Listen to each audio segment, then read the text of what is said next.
Tobias Fernandes is a farmer in Três Cachoeiras in the south of Brazil. Tobias is a member of Rede Ecovida de Agroecologia, a local network that adopts participatory guarantee systems for organic agriculture. PGS are locally focused quality assurance systems. They certify producers based on active participation of stakeholders and are built on a foundation of trust, social networks, and knowledge exchange.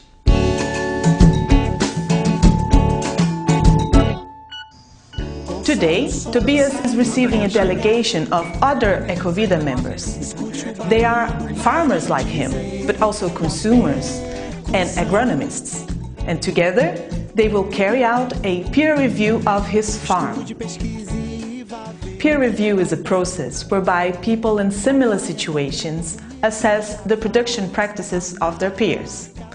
Peer review is at the core of participatory guarantee systems. It means that the quality control is not carried out by an external inspector, but by members of the same group. And so, it is other farmers together with local consumers who assess the production practices adopted by Tobias and decide if they meet the organic standards adopted by the group. IFOAM Organics International recognizes the full diversity of organic agriculture, including different forms of verification. Different operators in different markets need different solutions. Participatory guarantee systems provide a credible guarantee for consumers seeking organic produce, while also meeting the needs of small farmers. In this video, we will learn from examples of 4 different PGS initiatives. The first, Nature et Progrès, is probably the oldest known PGS. It has been operational for over 40 years and it involves 800 producers and processors in France.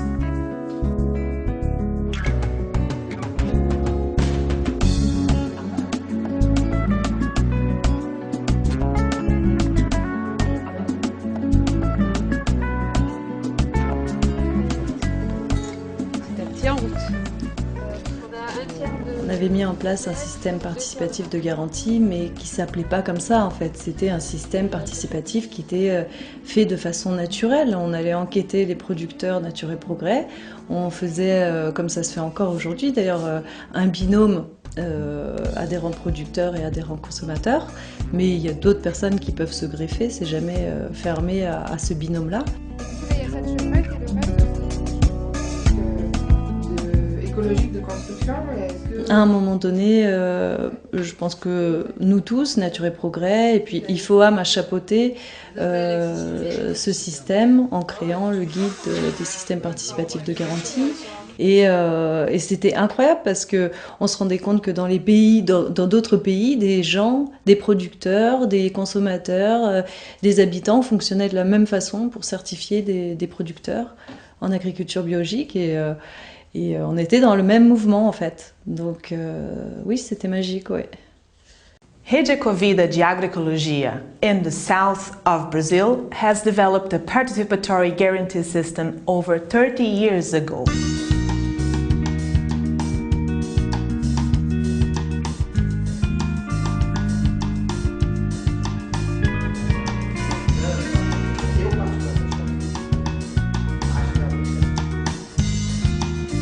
A Rede Ecovida de Agroecologia surgiu em 1998, agregando trabalhos que já estavam produzindo, comercializando, processando produtos ecológicos ou produtos orgânicos. E ela viu na certificação participativa que as primeiras conversas sobre certificação surgem ainda no final dos anos 80, no iniciozinho dos anos 90, quando nós lançamos pela primeira vez na Feira Ecológica de Porto Alegre um selo chamado Certificação Participativa Agricultor-Consumidor. A Rede Ecovida viu nessa experiência da certificação participativa que iniciou na Feira de Porto Alegre como um método de certificação mais coerente com seus princípios agroecológicos.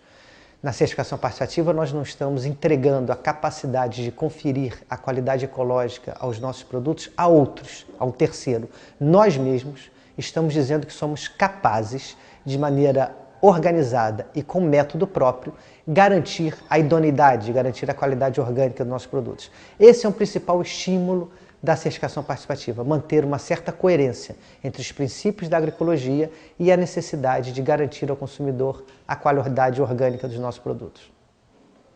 Others adopted PGS after learning about the concept from IFOAM, like the Bryanstone Organic and Natural Market in South Africa.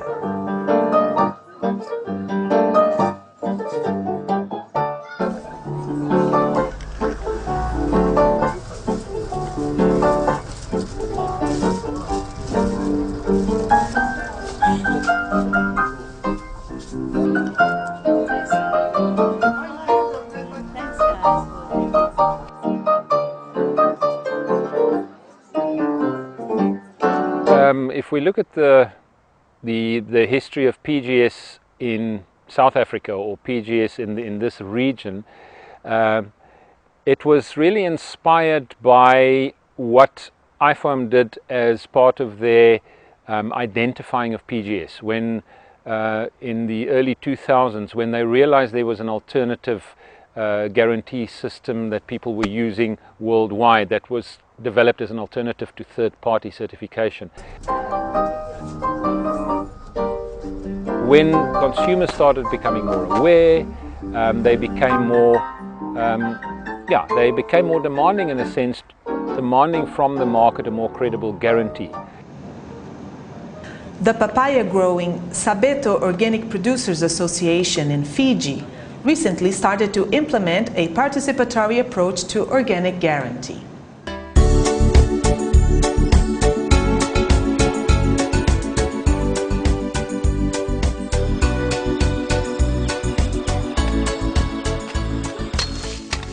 Firstly, it seems that PGS is a low-cost certification method. Okay, because if you are dealing with a third-party certification, you'll have to, if you don't have the money, you'll have problems getting them in. Secondly, PGS organizes the farmers. Okay? It brings them to work together. Thirdly, PGS has enabled all this training by people, experienced farmers like Levi, to his group. Okay, in the third party, an auditor just comes and audits your documents and visit your farm and he's gone. So, why do different stakeholders get together to start a PGS? Yeah, so there's two markets for papaya. You've got the conventional market and the organic market. 95% of our farmers in Fiji supply the conventional market, so that means the use of chemicals, synthetic fertilizers are used on that particular product. And then you've got the organic papaya, which we use a lot of composted material, animal waste. They wanted to use PGS as a stepping stone to third-party certification, eyeing the possibility of the US market opening up for organic papaya. You know, if you go up to, if you look at the European market and the US market, these people are all certified by third-party certifiers, and eventually that's where we want to get to. We know the demand is there. We know people will pay premium price for premium product.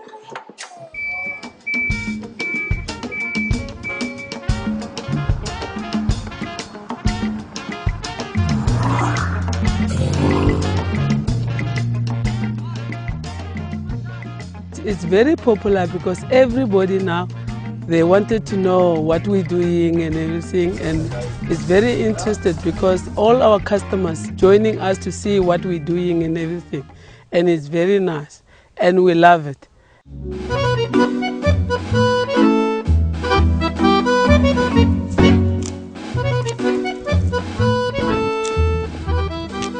Je suis vigneron, donc je suis la 13e génération de paysans dans ce village. Et j'ai rencontré Nature et Progrès en 1976. J'avais déjà rencontré la méthode Lemaire-Boucher, mais j'ai adhéré à Nature et Progrès parce que déjà les deux mots Nature et Progrès m'ont tout de suite séduit. Parce qu'il y a cette notion de dynamique, ce mot progrès permet de ne pas rester figé.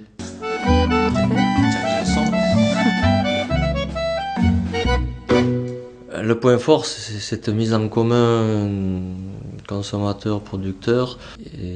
Donc ça c'est, pour moi, c'est vraiment le point fort, parce que dans un contrôle officiel, on te demande tes factures, on regarde tes terres, on regarde si tu n'as pas triché. Enfin, voilà, il n'y a pas d'échange technique et il n'y a pas d'amélioration technique possible.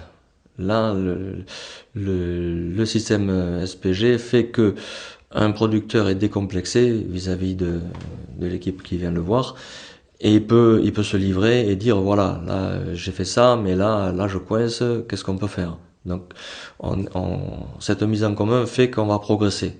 C'est Nature et Progrès, on va progresser, on va marcher.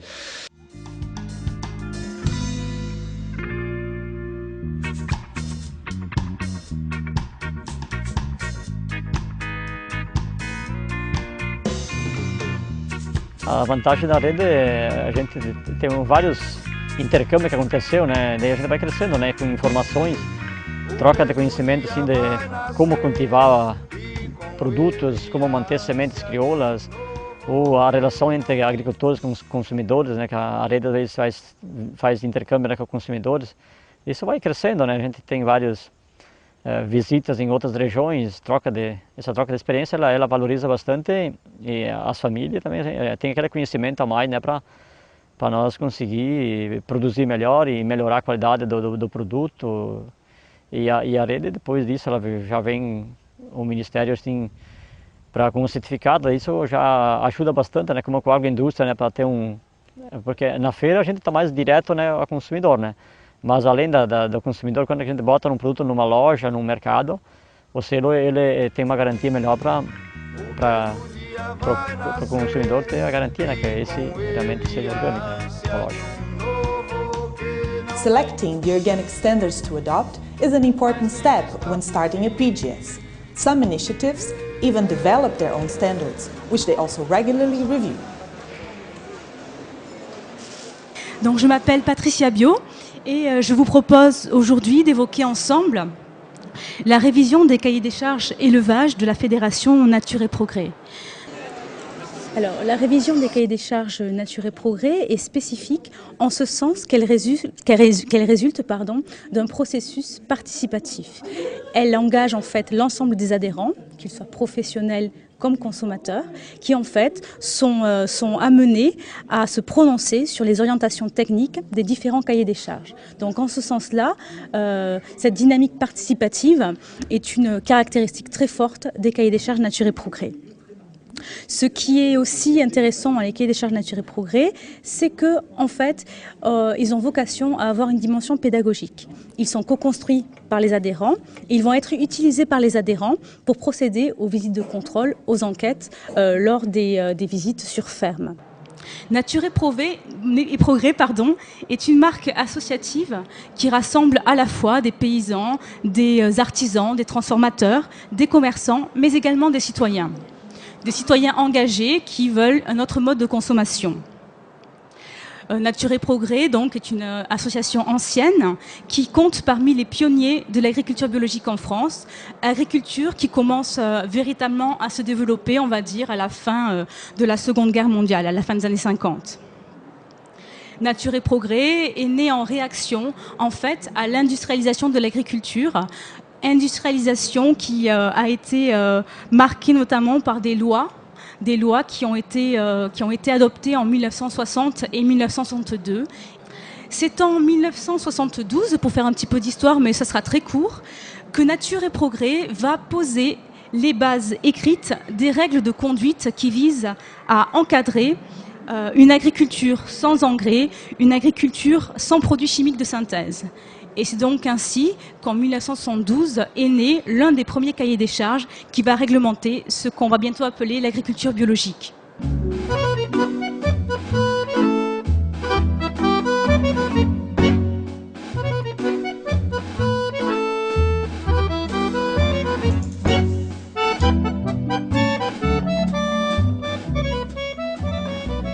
la charte Nature et Progrès prend en compte la vision globale d'un point de vue à la fois agronomique, environnemental et social. Elle permet en fait d'aborder différentes thématiques comme la relation au travail ou aux salariés, comme les relations de domination économique, comme l'économie d'énergie, la réflexion sur les énergies renouvelables, l'éco-construction, la saisonnalité, voilà des thématiques très larges en fait qui permettent une discussion entre l'adhérent et les enquêteurs autour des objectifs de Nature et Progrès.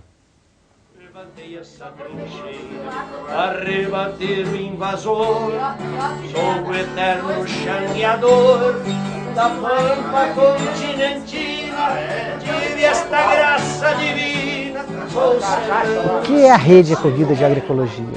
A Rede Ecovida de Agroecologia é uma articulação que reúne agricultores e agricultoras, consumidores e consumidoras, ONGs dos 3 estados do sul do país, Paraná, Santa Catarina e Rio Grande do Sul. Só para a gente ter uma ideia, a área desses 3 estados é de mais ou menos 600 mil quilômetros quadrados. Ou seja, é um país e é um país que não é pequeno. E nesse universo é que a Rede Ecovida se organiza. É importante dizer que a Rede Ecovida de Agroecologia não é uma estrutura pensada e que funciona para a certificação participativa. Nós temos o entendimento que a certificação participativa é um dos serviços que a rede presta, mas o objetivo da Rede Ecovida é promover a agroecologia para dentro, nos seus membros, nos seus espaços de atuação e para fora, fazendo com que a agroecologia seja um modo de produção cada vez mais adotado por outros produtores, aceito pela sociedade em geral. Então a rede tem uma participação muito grande, vamos dizer, de conhecimento, de distribuição, de fazer com que o conhecimento dos produtores, aqueles conhecimentos que foram perdidos lá no passado, né, venham favorecer o trabalho na agroecologia. The first key element of PGS is this, a shared vision. Most start from grassroots organizations. They are guided by principles aimed at the well-being of farmers, fair relations with consumers, and the promotion of organic agriculture.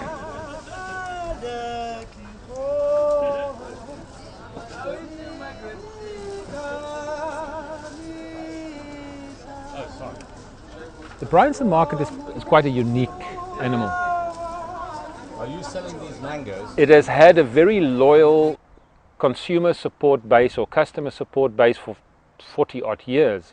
It was based on the principles of biodynamic agriculture, based on the principles of anthroposophy through the Michael Mount Waldorf School that it's very closely aligned to. We were taking it to the organic market in Bryanston at school, Waldorf School. And then we were at the gate selling to the parents when they come in with the kids. And then to get 30 rand a day, it was a fortune. I'm a consumer. I'm a regular shopper there. So I'm there every Thursday to buy my organic produce. There was already a place for the farmers to access. There was already a demand for product, and the market was committed to creating a system that had integrity. Personally, I prefer to have a relationship with the farmer. Les professionnels, adhérents Nature et Progrès, s'engagent dans leur contrat à participer au SPG. D'ailleurs, le système participatif de garantie n'est effectif que grâce à cet engagement, et si les personnes ne pouvaient pas s'engager, c'est la crédibilité en fait, du système lui-même qui est remis en question. Donc oui, en effet, c'est indispensable.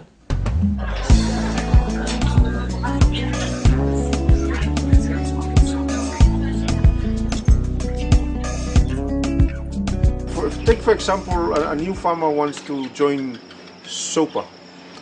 First they will need to write a letter to register their interest in becoming an organic farmer. SOPA has to do some training with them on what is organic farming. They need to be trained on the Pacific Organic Standard. And then they need, if they are committed, they need to say the pledge, understand the pledge, make sure that the pledge is meaningful to them, and then they sign the pledge.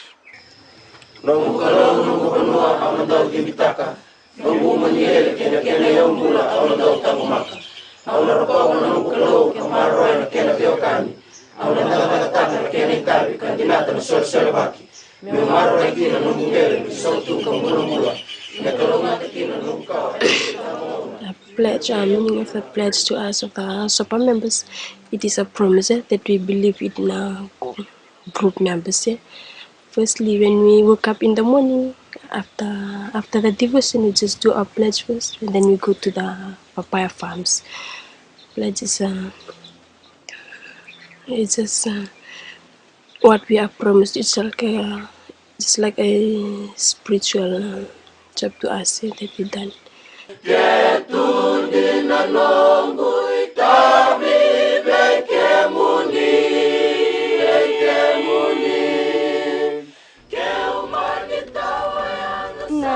Não está mais vindo para mim. A gente percebeu que os agricultores estavam organizados para a produção e nós precisaríamos, como consumidores, nos organizar para o consumo.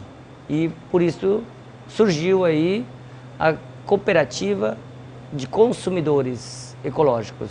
É uma relação muito mais próxima, ela nos dá, vamos dizer, uma aproximação maior, onde eu sei que eu chegando aqui comprando uma banana, eu sei quem é o produtor. Eu já visitei o bananal dele, eu sei que ele trabalha corretamente. Eu compro um alface, eu sei quem é o produtor, eu já visitei a horta dele. A gente tem uma relação muito próxima com os produtores. Trust is another key element of PGS. It refers to the integrity of the farmer. By taking a pledge or signing a registration document, the farmer commits to the shared values. Consumers show their commitment by being loyal to the market or by becoming members of the organization. Now, let's look at how PGS is put into practice. What are the essential processes and how are they carried out?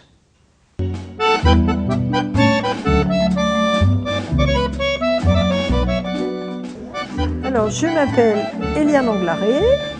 À Nature et Progrès, au bureau fédéral, j'occupe le poste de présidente.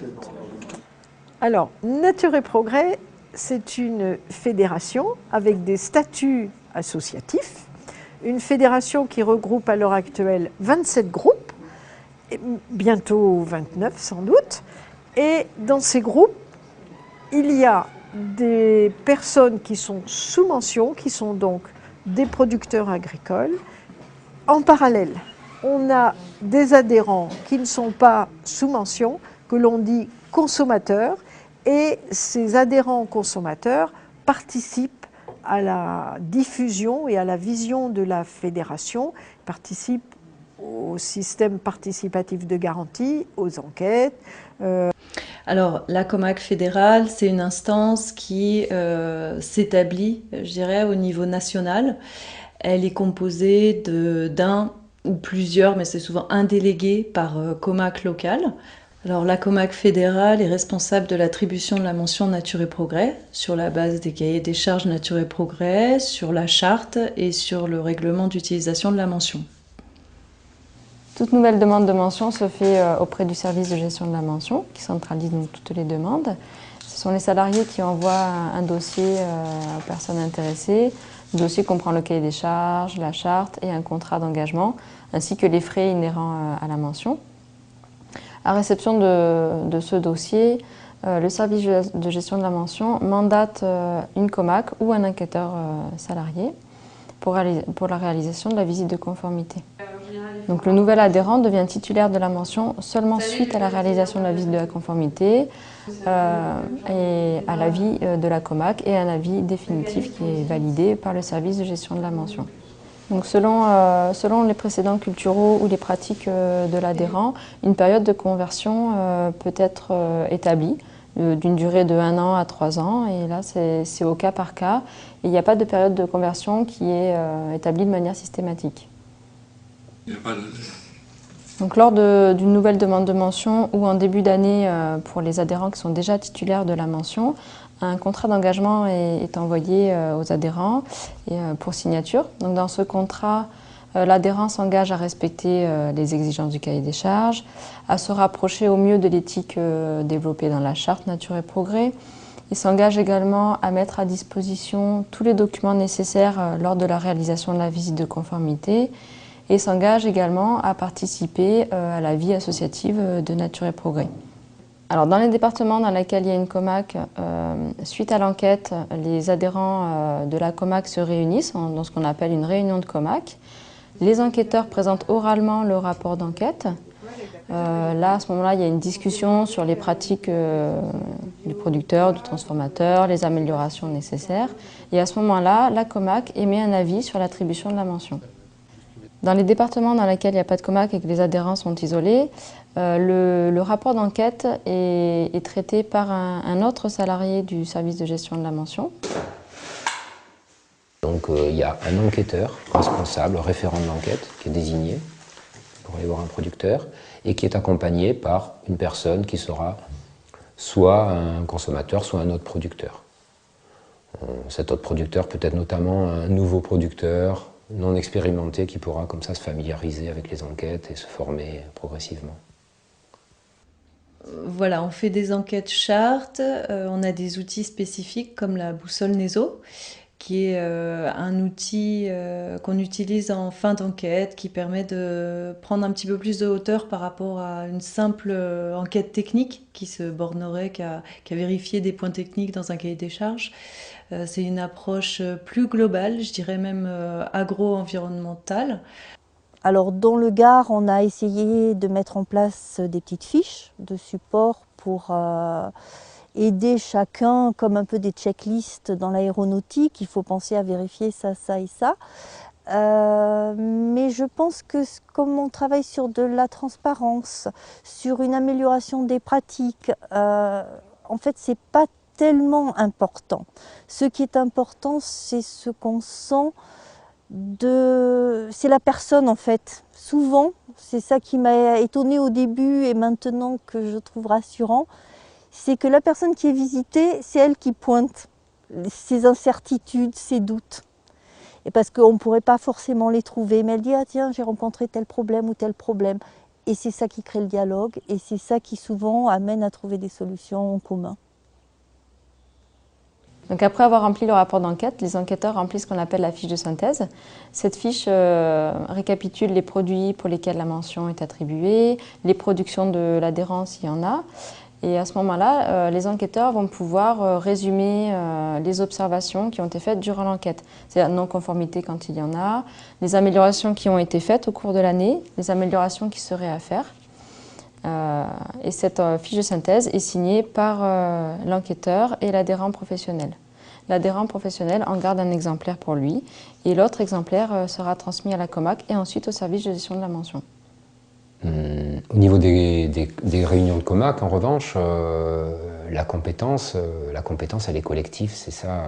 Il y a autour de la table une grande variété de points de vue, il y a des consommateurs, il y a des plus ou moins avertis. Des fois, c'est pas parce qu'on est non professionnel qu'on n'est pas pertinent ou même expert dans un domaine. Il y a des producteurs de tout domaine, il y a des débutants, il y a des gens aguerris, et ça fait vraiment, c'est l'ensemble qui fait une véritable, une intelligence collective. Alors, s'il y a une non-conformité ou une fraude, ou s'il y a aussi un questionnement, parce que ça peut être simplement un questionnement sur une activité, sur une pratique, on fait donc appel à la comac fédérale par le biais du service de gestion de la mention, qui va relever la faute ou le questionnement ou le problème ou le cas litigieux sur lequel on va devoir débattre et délibérer. Elle envoie cette consultation à l'ensemble des délégués de la comac fédérale, qui sont en fait les représentants des comac locales. Et à partir de ce moment-là, ensemble, on va pouvoir débattre du cas en question et rendre un avis favorable ou non, et pourquoi, ou s'il y a des demandes d'amélioration ou pas. Il nous arrive d'organiser des enquêtes formation On essaie d'en faire une chaque année, on n'y arrive pas toujours, mais très souvent les gens se forment sur le tas, sur le terrain. C'est-à-dire qu'en fait, un nouveau producteur qui arrive dans le groupe, la première année, on va essayer de lui proposer de s'impliquer, de participer à 1 ou 2 enquêtes minimum. S'il est disponible et très motivé, ça peut être plus, en tant qu'accompagnateur. Il peut très bien faire partie d'un binôme ou se rajouter un binôme déjà existant, de façon à, ça lui permet en plus de s'intégrer dans le groupe, de visiter des fermes, de se familiariser avec le déroulement des enquêtes, de se former petit à petit. Et puis selon les gens, au bout d'1 année, 2 années, 3 années, ils se sentent plus à l'aise et ils prennent en charge une enquête. Voilà.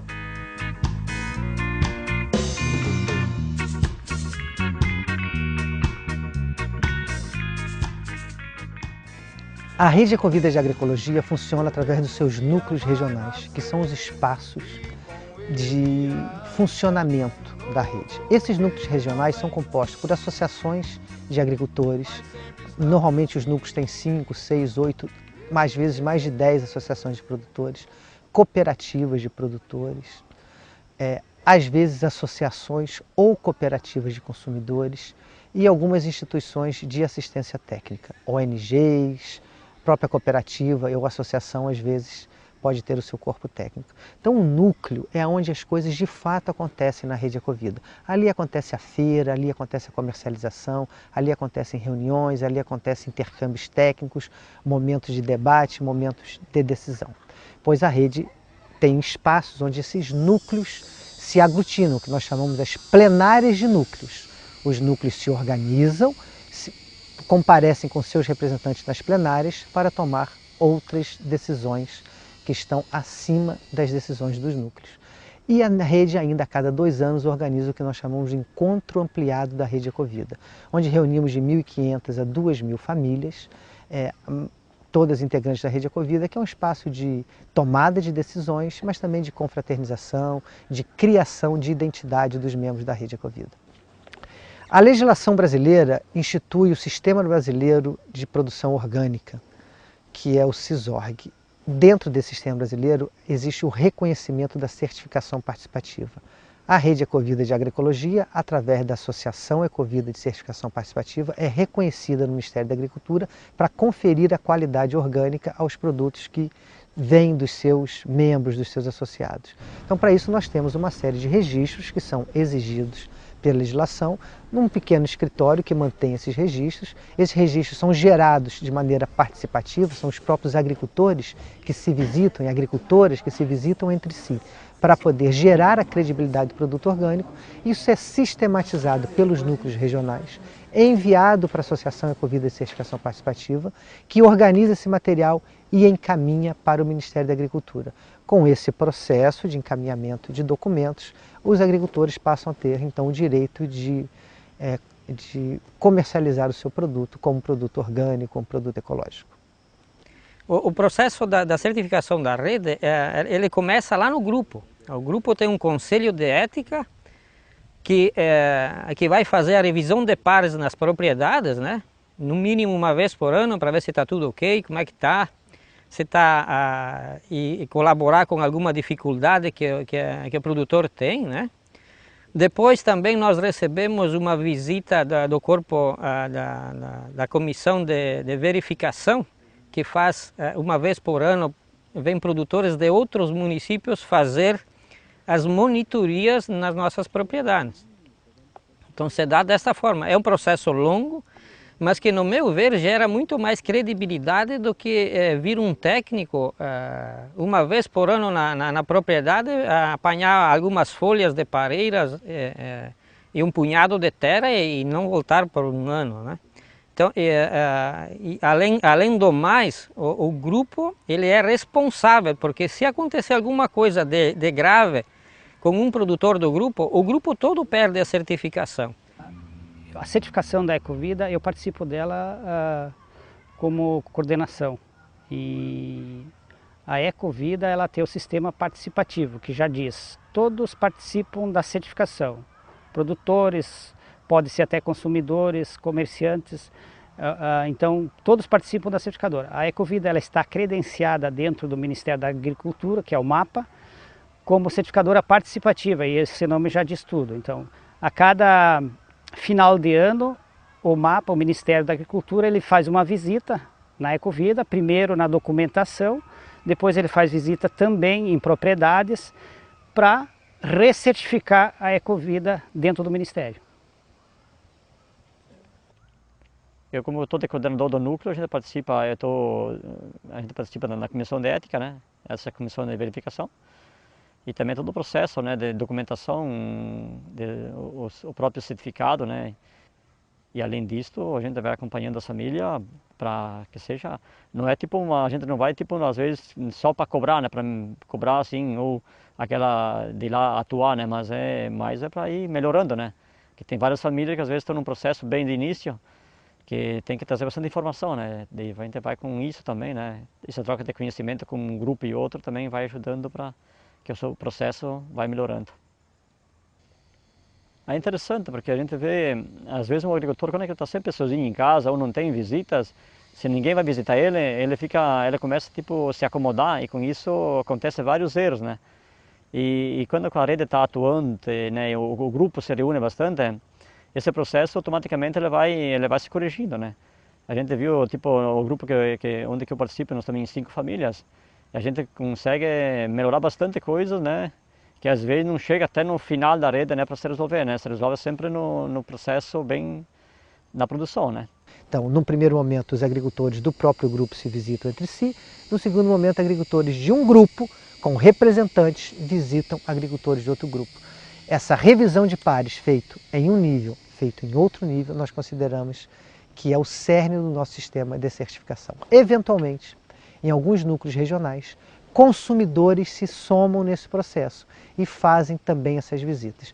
Nós consideramos que quando os consumidores se envolvem, é como um terceiro nível de verificação de conformidade, que agora nós temos também outros atores, no caso os consumidores, verificando o trabalho orgânico feito pelos agricultores, pelas agricultoras. Temos a ata, temos o cadastro da unidade produtiva, onde está colocado aqui as informações de cada propriedade, né, com o endereço, com os dados de cada agricultor, os dados da propriedade, o tamanho, os produtos que eles estão certificando e mais algumas informações complementares aqui de data e composição da família. Isso tudo é digitado em uma planilha ao qual a UPAC tem o controle de todos os associados, né? E além disso, nós temos aqui o documento que aprova a certificação ou renovação da certificação daquele grupo, onde se informa aqui o nome das pessoas da família que estão cadastradas no Ministério da Agricultura, quem foi visitado, se foi o grupo todo ou se for uma visita por amostragem, e a assinatura de todo mundo, dos agricultores que receberam a visita, do grupo e da comissão, do conselho de avaliação da rede. E chega constantemente documentos aqui para ser, né, os 28 núcleos da rede mandam constantemente a documentação para cá para poder, né, essa documentação ser processada e em seguida a UPAC aqui envia para o Ministério da Agricultura, os agricultores que têm a certificação ok.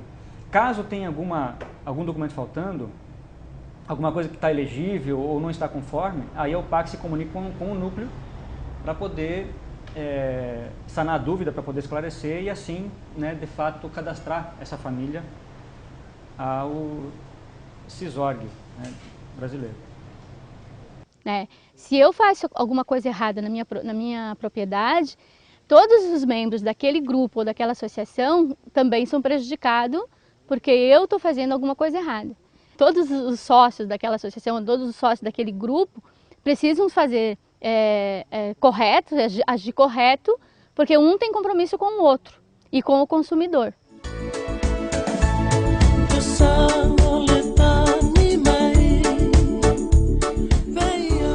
Okay, so PGS, it's basically the farmers themselves that guarantee the system that it works. So you've got a group of 20 farmers. They go through a peer review, which is going to each and every one of these farms and critiquing and looking at any issue with a farmer, or maybe he's incompliant with some of our rules that they can pick out. So it's quite stringent. They make sure that all the farmers follow the organic standard. That our organic standard has been extracted from the Pacific Organic Standard that's recognized by IFOAM. So my role as a coordinator and my other colleague who's the certification manager, we actually are gonna provide the certificates to these farmers. So we are basically telling these farmers that they've complied with all the rules and regulations, that they've come up to a point where, you know, they've ticked all the boxes. With the PGS, we are basically certifying ourselves using the Pacific Organic Standard. Instead of getting an audit from the certifier, in a PGS, the auditing mechanism for a PGS is called the peer review. In the case of Sapeto, Organic Producers Association, they have 7 farms, all located right next to each other. And what they will do, they will need to go through the checklist, and they will go, the 8 farms will go to each other farmers and go through the checklist to see if they are complying to the Pacific Organic Standard. These guys may decide how many times they want to do the audit in their farms, but for third party it's usually once a year. Unless you're not doing something right, then they'll say, well, we want to come back again a second time a year. But but we're not trying to compete, because in some markets you have no choice. You have to do the third party. But for New Zealand and Australia, they are not a regulated organic market. So which means that if you have a buyer in those countries who trust PGS, then you can sell. We make sure we liaise a lot with Poetcom, who's like the other organization that validates and monitors our system. Apart from that, we've got the Fiji Organic Association, which is also another organization that looks after and monitors this system with us. But a lot of the work and a lot of even the data recording and all this documentation is done solely by the farmers. So by the time we get to Poetcom and Fiji Organic Association, we pretty much already done the bulk of the stuff. So they're there just to make sure that we're following the rules and regulations until we take that further step to get it certified and for export.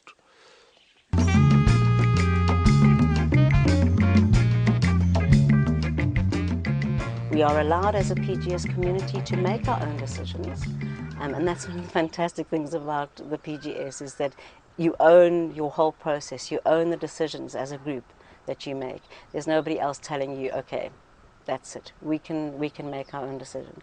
And that's fantastic, because the market can help fund the PGS, and it's got all the administrative capacity to support the PGS.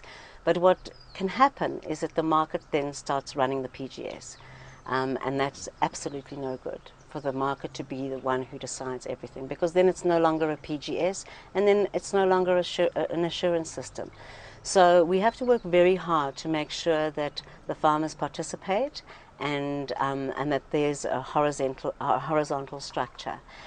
So what we did last year is we voted in a committee, so that the decisions about who's being inspected and what farms we're going to go to and how we work is not decided only by the market, it's decided by the committee. Most of the people that are in this kind of practice, we did not go for training these from colleges, but from a farm visit. That's where we learn and come and implement what we have just shared from the previous visit. So we go with the farmers, and you know, we send out the form again. Every year you have to complete the form again, or update it really, because you might be changing if you're using a certified organic input. You might have changed your supplier, you might have added on some produce that you weren't growing before, you might have got to have a different supplier for your seeds. So they fill out their form again, and then that form is distributed to the committee members before the visit, and then we go out to the farm. And we use the form as our guide because it's part of how we ensure our compliance with the standards that we choose to adopt. And it just guides us through, make sure that we're asking all the questions that every section, plant production, soil health, the environment. I mean, the fantastic thing about organic agriculture is that it's not just about plants and soil. It's also about social justice. There's a section in the form that talks about, are you compliant with labor legislation? Are you hiring children under the age of 15? Are you, it talks about the environment, have you got any endangered species on your farm? And what do you do to ensure that they're protected? So what we do is we sit down at the end of a visit and we say, okay, are there any questions? Because again, there's no point in somebody going away from the farm and then saying, I wasn't happy with that and I didn't like that. They must come, it's a transparent system. They must sit down and they must face the farm and say, why do you do that? You need to explain to me because it doesn't make me feel comfortable. And that honest transparency is very, very nice to witness. So we sit around and we talk about any of our concerns, and then we say, okay, are we ready to make a provisional decision? And if we are, we go around the table and say, are you happy? Any concerns? And then we list any redress action, like if there's a soil test that's outstanding, or a variety of possible redress actions that they might need to do. And then they have a provisional decision verbally.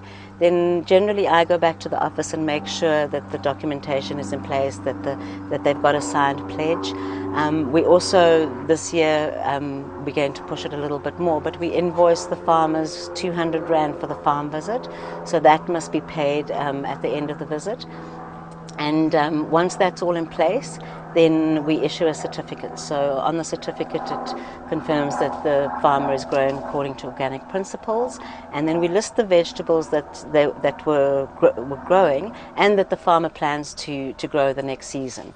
From my experience, there is no better system that can be used other than PGS. It's open to everybody. These key PGS elements are self-explanatory: horizontality, transparency, and participation. Stakeholders are engaged through rotating collective responsibility and provide support for farmers to collect and share information. The group defines the norms adopted, so everybody has a good understanding of the organic standards and of the consequences of non-compliance.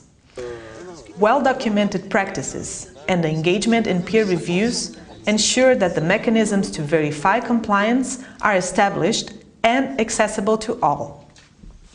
Ce regard du consommateur, cette implication du consommateur dans l'agriculture, c'est aussi un des gros avantages de Nature et Progrès.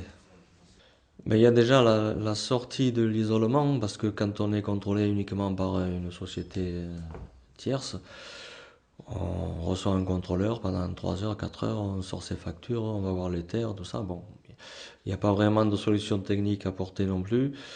Le SBG lui permet de faire remonter les problèmes et d'avoir cette vision du consommateur qui, quand on va voir une terre, moi, en tant que professionnel, je vais voir si le sol il est bien vivant, s'il est bien travaillé, s'il est bien tenu. Un consommateur, lui, il va voir s'il y a des papillons, s'il y a des oiseaux, s'il y a des fleurs, s'il y a des trucs comme ça. Donc il y a une plus grande cohérence, quoi. Il y a une vision globale de la ferme qu'on n'a pas avec un contrôle classique. Il existe un barème de sanctions qui est plus utilisé comme un guide, puisque de toute façon, on n'est pas dans une réponse binaire oui, non, oui, tu as la mention ou non, tu ne l'as pas. On essaye d'être à l'écoute de l'adhérent, de ses problèmes, de ses difficultés qui peuvent être passagères. Et puis à partir de ce moment-là, on va pouvoir lui donner des conseils ou lui donner un échéancier qui va lui permettre de s'améliorer, parce qu'on est bien conscient qu'il faut souvent du temps pour améliorer ses pratiques, pour être en évolution. Et je me souviendrai toujours de la première visite que j'ai faite. C'était un agriculteur qui avait pas mal d'expérience. Et moi, je venais en visite avec un agriculteur qui était installé dans la région depuis moins longtemps. Et à un moment, on rentre dans la serre et il y avait de magnifiques cultures de tomates. Et là, c'est parti sur quelque chose que je ne connaissais pas du tout, les invasions d'araignées rouges. Et il y a eu un petit échange comme ça sur la façon de résoudre ces problèmes, juste en arrosant, ou je ne sais plus quelle était. Et je me suis dit, waouh, c'est ça. Vraiment, pour moi, c'est ça l'avenir. C'est de savoir communiquer sur, ben moi j'ai tenté ça, ça a fonctionné ou pas. Et voilà, pour moi, c'est vraiment ça qui est enrichissant.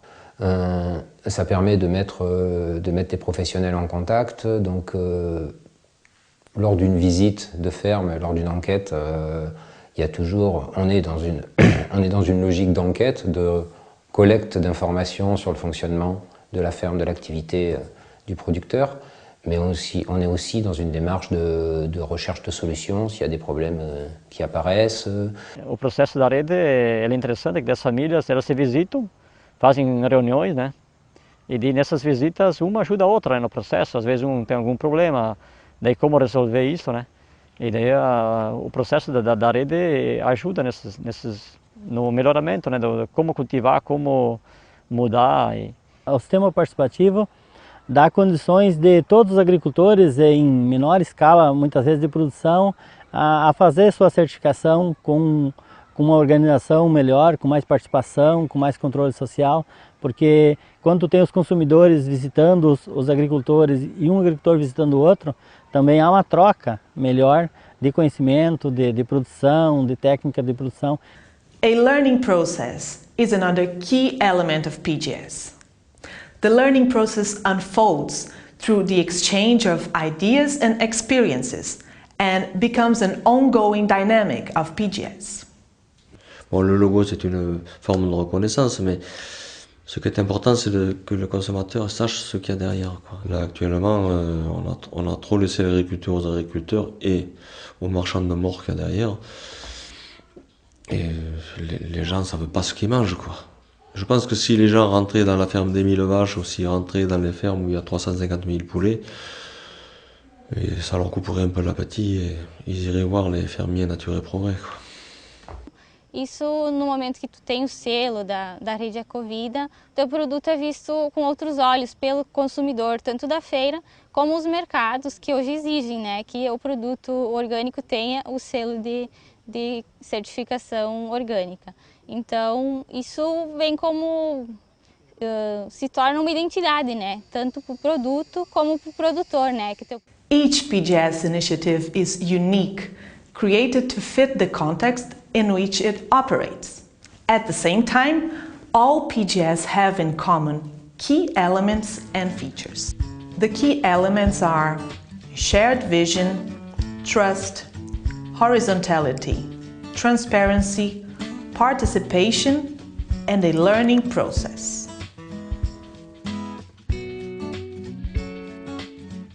And the features are grassroots organizations, principles that enhance livelihoods, pledges, norms conceived by all stakeholders, clear predefined consequences for non-compliance, documented management systems and procedures, mechanisms to verify compliance, suitable to smallholder agriculture, mechanisms to support farmers, and seals or labels as evidence of organic status.